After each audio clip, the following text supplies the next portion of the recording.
nama saya Sumi Sindu. Di sini saya akan menjelaskan ringkasan skripsi dari judul analisis faktor-faktor yang mempengaruhi pengungkapan tanggung jawab sosial perusahaan pada perusahaan sektor utama yang terdaftar di Bursa Efek Indonesia periode 2016 sampai 2018 dengan nama peneliti Sri Bindya Dewi, jurusan Akuntansi Perpajakan, STE Microskill. Latar belakang dari skripsi ini yaitu tanggung jawab sosial, di mana pertumbuhan industri sektor utama di Indonesia telah melampaui tingkat pertumbuhan ekonomi, sedangkan pengungkapan corporate social responsibility bagi perusahaan belum maksimal. Kondisi seperti ini terkait permasalahan dengan lingkungan mewajibkan perusahaan untuk tidak hanya berorientasi pada laba saja, melainkan juga harus perhatian terhadap dengan lingkungan sekitarnya, di mana masyarakat juga harus memperoleh keuntungan dari perusahaan tersebut. Dalam kondisi tersebut muncul pemikiran dalam dunia usaha atas hal yang berkaitan dengan tanggung jawab sosial. Tanggung jawab sosial merupakan suatu tindakan atau konsep yang dilakukan perusahaan sesuai kemampuan perusahaan tersebut, sebagai bentuk tanggung jawab mereka terhadap sosial atau lingkungan sekitar perusahaan berada. Tanggung jawab sosial juga mempunyai fenomena-fenomena yang terjadi pada di setiap perusahaan. Dalam perusahaan sektor utama yang terdaftar di Bursa Efek Indonesia, ada beberapa fenomena atau kasus yang terjadi seperti PT Adaro Energi Adro tahun 2016 yang mempunyai kasus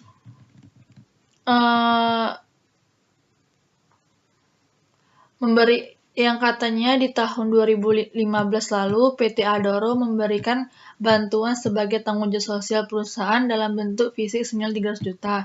Tetapi untuk tahun 2016 perusahaan tidak memberikan dana tanggung jawab sosial, padahal wilayah kecamatan tersebut termasuk area pelintasan operasional PT Adaro. Padahal salah satu kewajiban dan tanggung jawab setiap perusahaan yang beroperasi di suatu wilayah. Kedua ada PT Energi Mega Persada atau ENRG 2018.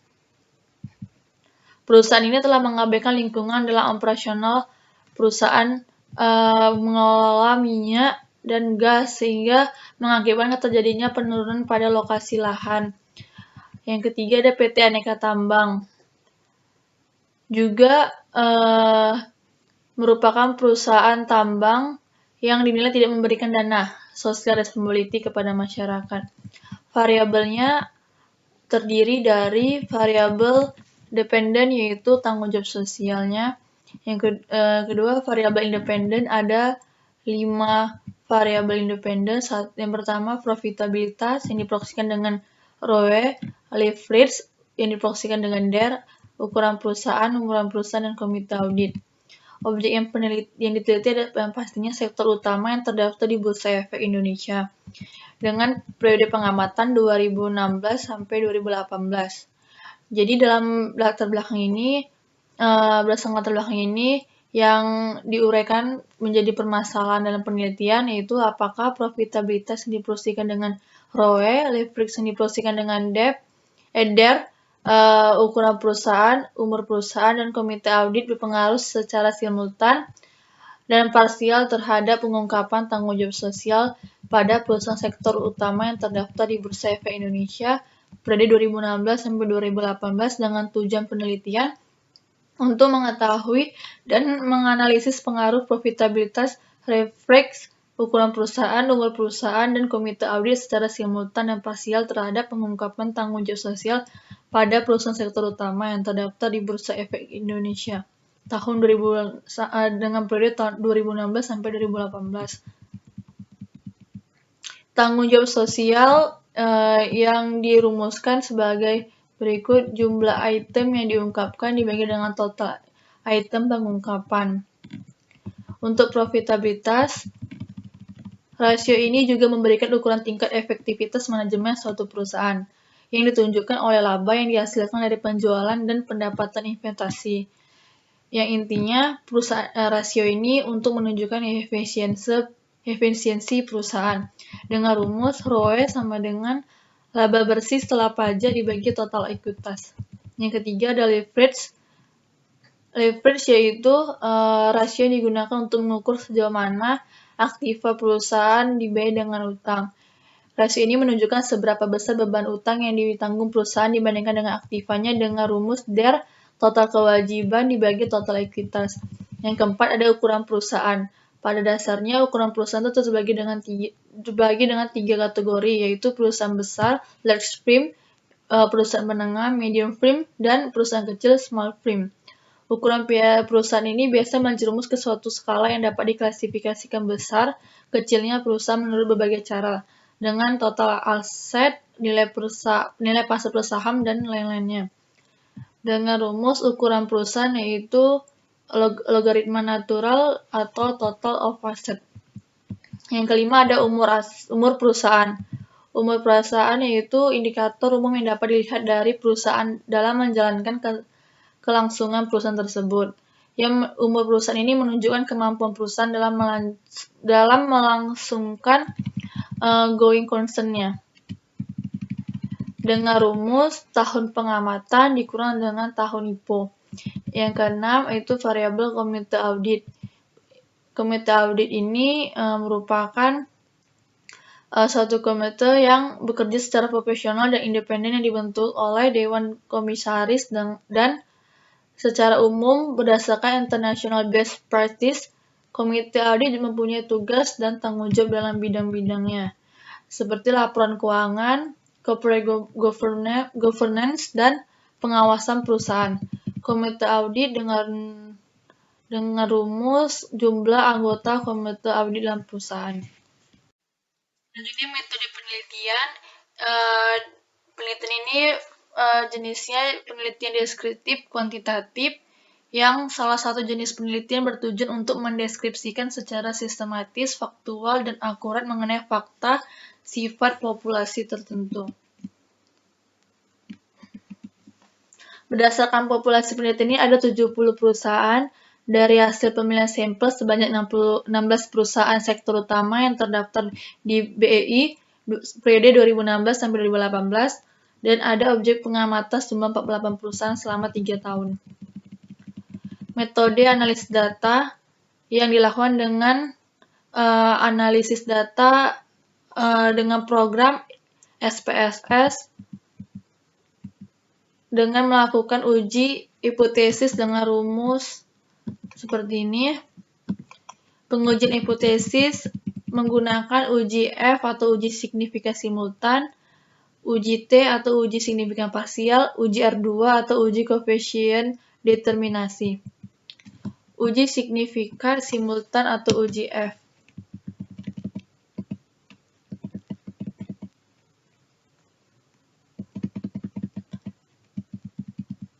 Dengan tingkat nilai signifikan sebesar 0,05, maka jika nilai signifikan lebih besar dari alfa 0,05, maka H0 diterima. Jika nilai signifikan lebih kecil dari 0,05, maka H0 ditolak. Hasil penelitiannya menunjukkan nilai F hitungnya 2,517 dengan F tabel 2,4 dari DF. DF ini dengan rumus N dikurang K dikurang 1N jumlah tadi 48 perusahaan, K-nya itu 5 variabel dengan rumus 1 yang dapatlah 42 dengan taras signifikan, jadi dapatlah F tabelnya 2,44 sehingga diperoleh F hitung itu lebih besar dari F tabel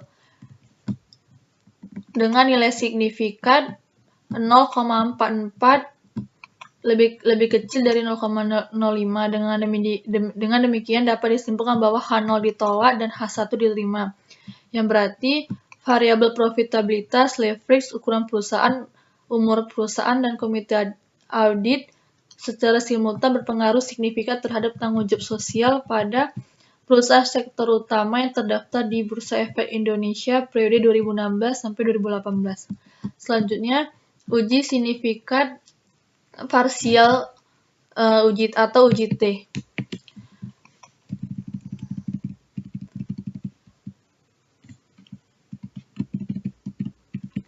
Dengan membandingkan nilai T dengan titik kritis menurut tabel, apabila nilai statistik T hasil perhitungan lebih tinggi dibandingkan nilai T-tabel kita menerima hipotesis alternatif yang menyatakan bahwa suatu variabel independen secara individual mempengaruhi variabel dependen.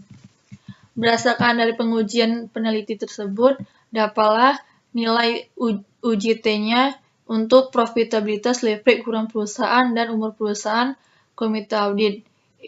Inilah hasil uji T-nya di setiap variabel dan inilah nilai signifikannya. Untuk profitabilitas diketahui nilai T-tabelnya sebesar 1,68195 dan nilai T hitungnya 2,125 dengan nilai signifikan 0,039. Jadi dapat disimpulkan bahwa H0 ditolak dan H1 diterima. Yang berarti profitabilitas berpengaruh terhadap pengungkapan tanggung jawab sosial. Selanjutnya pengaruh leverage terhadap pengungkapan tanggung jawab sosial. Diketahui T-tabelnya 2,425, T hitungnya 2,425, nilai signifikannya 0,018. Sama bahwasannya leverage berpengaruh terhadap pengungkapan tanggung jawab sosial, di mana H0 diterima dan H1 ditolak. Selanjutnya pengaruh ukuran perusahaan. Diketahui T hitungnya 0,237 dan nilai signifikan 0,814 lebih besar dari 0,05. Sedangkan T hitung lebih kecil dari T-tabel. Berarti ukuran perusahaan tidak berpengaruh terhadap pengungkapan tanggung jawab di mana H0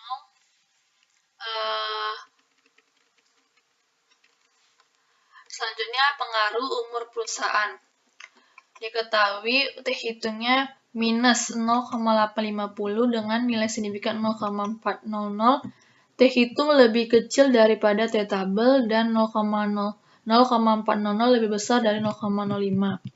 Sehingga umur perusahaan tidak berpengaruh terhadap pengungkapan tanggung jawab sosial.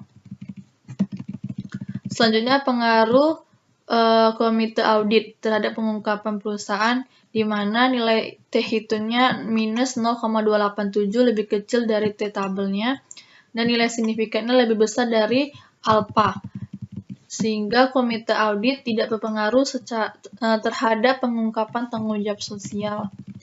Selanjutnya uji koefisien determinasi atau uji R2.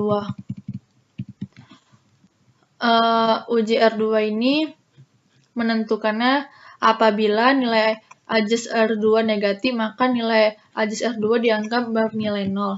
Jika nilai R2 sama dengan 1, maka nilai AJES R2 sama dengan R2 yaitu 1. Jika nilai R2 sama dengan 0, maka AJES R2 sama dengan 1 kurang K atau N kurang K. Di mana apabila K lebih besar 1, maka AJES R2 akan bernilai negatif. Hasil pengujian koefisiennya diketahui nilai AJES R-square-nya 0,139, yang berarti tanggung jawab sosial mampu dijelaskan oleh kelima variabel independen, yaitu variabel profitabilitas, leverage, ukuran perusahaan, umur perusahaan, komite audit sebesar 0,139 atau 13,9%. Sedangkan sisa dari 13,9 itu ada 86,1% yang tidak diteliti dalam penelitian ini. Jadi kesimpulannya, pengaruh profitabilitas terhadap pengungkapan tanggung jawab sosial berpengaruh signifikan positif terhadap pengungkapan tanggung jawab sosial. Ketika nilai profitabilitas perusahaan semakin meningkat, hal tersebut akan membuat manajemen perusahaan menjadi lebih luas dalam mengungkapkan tanggung jawab sosial kepada stakeholders. Karena ketika perusahaan memiliki laba yang tinggi, maka manajemen perusahaan akan bermotivasi untuk mempublikasikan laporan keuangan kepada pihak eksternal perusahaan agar dapat menilai kinerja perusahaan dalam menghasilkan laba. Pengaruh leverage terhadap pengungkapan tanggung jawab sosial berpengaruh signifikan negatif terhadap tanggung jawab sosial, di mana penelitian ini sejalan dengan penelitian terdahulu yang menyatakan bahwa berpengaruh terhadap tanggung jawab sosial, tetapi tidak sejalan dengan penelitian yang lain. Hal ini karena perusahaan mampu menutupi hutang dengan modal sendiri, sehingga perusahaan dengan tingkat leverage yang rendah, perusahaan mampu mengungkapkan tanggung jawab sosial perusahaan secara maksimal. Selanjutnya, ukuran perusahaan terhadap pengungkapan tanggung jawab sosial dengan hasil penelitian tidak berpengaruh terhadap tanggung jawab sosial. Penelitian ini sejalan dengan penelitian terdahulu yang menyatakan ukuran perusahaan tidak berpengaruh terhadap tanggung jawab sosial, tetapi tidak sejalan dengan penelitian yang lainnya. Ukuran perusahaan tidak berpengaruh terhadap tanggung jawab sosial karena perusahaan dalam kegiatannya sudah dinilai wajib melakukan kegiatan sosial seperti tanggung jawab sosial cenderung yang akan diungkapkan. Perusahaan juga menganggap bahwa pengungkapan tanggung jawab sosial sangat penting untuk mengangkat citra perusahaan dan tingkat penjualan di tengah ketatnya persaingan. Oleh karena itu, besar kecilnya ukuran perusahaan tidak akan menurunkan atau meningkatkan tanggung jawab sosial perusahaan dikarenakan pengungkapan tanggung jawab sosial bersifat wajib, bukan berdasarkan ukuran perusahaan. Yang keempat, pengaruh umur perusahaan terhadap pengungkapan tanggung jawab sosial. Dalam penelitian ini diketahui bahwasannya hasil penelitiannya variabel umur perusahaan tidak berpengaruh terhadap tanggung jawab sosial, yang sejalan dengan penelitian terdahulu, tetapi tidak sejalan dengan penelitian lainnya. Perusahaan yang sudah lama berdiri melakukan pengungkapan tanggung jawab sosial perusahaan tidak berpengaruh terhadap tanggung jawab sosial karena perusahaan yang sudah lama berdiri maupun perusahaan yang baru listing tidak berpengaruh untuk mengungkapkan informasi sosial dalam laporan tahunan. Hal tersebut dikarenakan pengungkapan tanggung jawab sosial bersifat wajib, bukan berdasarkan lama atau tidaknya perusahaan tersebut berdiri. Yang terakhir, pengaruh komite audit terhadap pengungkapan tanggung jawab sosial. Komite audit tidak berpengaruh terhadap tanggung jawab sosial. Penelitian ini sejalan dengan penelitian sebelumnya, tetapi tidak sejalan dengan penelitian yang menyatakan bahwa audit berpengaruh terhadap tanggung jawab sosial. Hal ini disebabkan karena efektivitas komite audit tidak didasarkan pada jumlah atau banyaknya anggota komite audit, tetapi kualitas dari SDM yang ada. Anggota komite audit yang kurang memiliki integritas yang tinggi, kemampuan, pengetahuan, dan pengalaman yang sesuai dengan pendidikan, serta mampu berkomunikasi dengan baik, atau anggota komite audit yang latar belakang berpendidikan dari non-akuntansi atau keuangan, sehingga pihak manajemen kurang maksimal dalam mengungkapkan tanggung jawab sosial yang lebih banyak. Sekian, terima kasih dari penjelasan saya. Jika ada kesalahan, mohon maaf.